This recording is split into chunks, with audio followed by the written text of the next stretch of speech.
pengurus DPW Partai Nasdem Provinsi Sumatera Utara, para rekan-rekan advokat yang hari ini hadir dari berbagai kota yang ada di Sumatera Utara, beserta simpatisan dan para relawan, serta rekan-rekan media yang saya banggakan. Saudara-saudara sekalian, pada hari ini Badan Advokasi Hukum DPW Partai Nasdem Provinsi Sumatera Utara melayangkan somasi kepada Lingkaran Survei Indonesia (LSI) yang beberapa hari yang lalu telah melakukan rilis dan telah diterbitkan di sejumlah media online maupun media elektronik tentang elektabilitas bakal calon presiden yang disurvei khususnya di Sumatera Utara, di mana disebutkan dalam rilis itu Pak Ganjar memperoleh 65%, kemudian Pak Prabowo memperoleh 30%, dan Pak Anies Rashid Baswedan hanya memperoleh 5%. Maka dengan ini kami menyatakan keberatan dengan hasil survei tersebut, dan kami ingin menguji hasil survei tersebut karena kami menemukan adanya kejanggalan-kejanggalan. Di antaranya, pada bulan Mei 2023, lembaga survei yang sama, yaitu Lingkaran Survei Indonesia (LSI), juga merilis hasil survei elektabilitas baca pres. Pada saat itu Pak Anies memperoleh 32,6%. Artinya hanya dalam waktu 4 bulan elektabilitas Pak Anies turun 28%. Artinya rata-rata hampir 7% per bulan. Dan ini belum pernah terjadi dalam sejarah survei. Kemudian kejanggalan yang kedua adalah kami melihat hasil survei tersebut tidak ada yang tidak menjawab, dan semuanya dalam bulatan tanpa ada desimal. Yang ketiga adalah hasil survei tersebut bertolak belakang dengan realita dan fakta lapangan yang kami dapatkan. Yang pertama, kami mendapat pengaduan dari masyarakat, khususnya para pendukung Pak Anies Rashid Baswedan dan kader Partai Nasdem, yang meragukan hasil survei tersebut. Karena kita ketahui Sumatera Utara adalah provinsi yang heterogen, yang beragam, yang memiliki suku, agama, ras, golongan, dan budaya yang sangat beragam. Dan tentunya tidak ada satu baca pres pun yang sangat superior ataupun yang sangat inferior.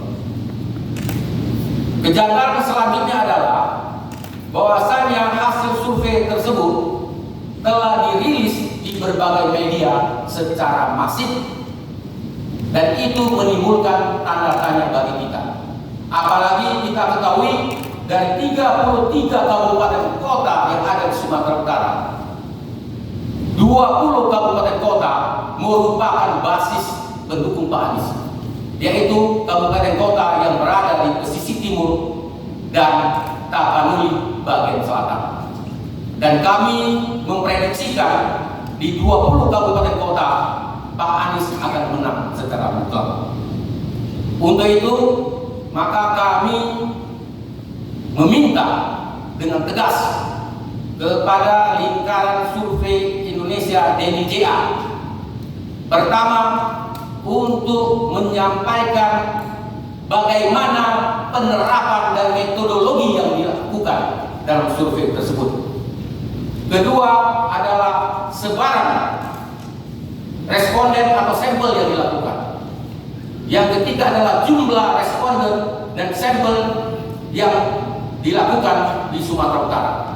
Dan yang paling penting lagi adalah dari mana sumber dana survei tersebut. Apakah berasal dari dana sendiri, atau berasal dari partisan atau sponsor, atau juga berasal dari uang negara, baik melalui APBN maupun APBD, atau juga melalui NGO dari negara-negara asing. Sumber dana ini kami nilai sangat penting karena siapa yang membayar survei biasanya diduga bisa mengatur hasil survei tersebut. Pada kesempatan ini juga kami ingin sampaikan, dan DPW Partai Nasdem dan seluruh relawan dan advokat yang tergabung, kami ingin membuka kotak Pandora yang kami duga adalah kejahatan demokrasi, yaitu sebagian lembaga survei kami duga telah dibeli, telah dibayar oleh pihak-pihak tertentu untuk menggiring opini publik dalam rencana besar untuk melakukan kecurangan pemilu melalui legitimasi lembaga survei.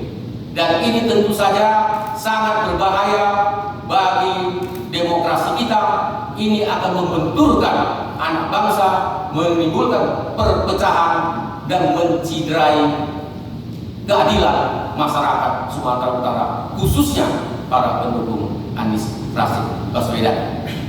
Kemudian kami ingin juga menyampaikan agar lembaga survei yang melaksanakan kegiatannya dengan benar dan profesional diberi ruang sebesar-besarnya untuk melakukan survei-survei yang baik sehingga menjadi acuan bagi masyarakat dalam menentukan pilihannya pada pesta demokrasi 2024 mendatang.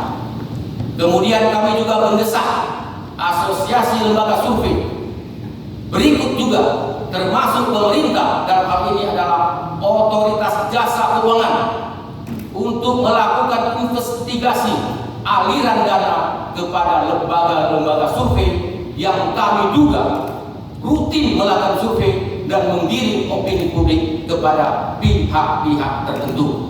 Karena menurut kami lembaga survei selayaknya adalah penyempurna pilar demokrasi di negara yang kita cintai ini, bukan menjadi sumber dan kejahatan demokrasi yang bisa menggiring opini publik dan mengarahkan masyarakat untuk memilih baca pres yang salah. Demikian yang bisa kami sampaikan.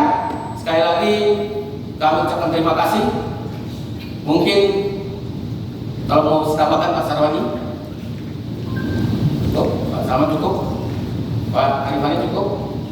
Jadi saya tegaskan sekali lagi bahwasanya somasi ini dilakukan oleh Badan Advokasi Hukum DPW Partai Nasdem dan didukung sepenuhnya oleh advokat yang hari ini sudah dibentuk yang namanya Forum Advokat Perubahan Indonesia, yang punya gagasan dan tugas besar, yaitu mengawal pemilihan legislatif dan pemilihan presiden 2024 untuk menghadirkan demokrasi yang benar-benar jurdil dan mengawal Pak Anies untuk menjadi presiden dalam rangka menciptakan perubahan di negara yang kita cintai ini. Saya rasa demikian.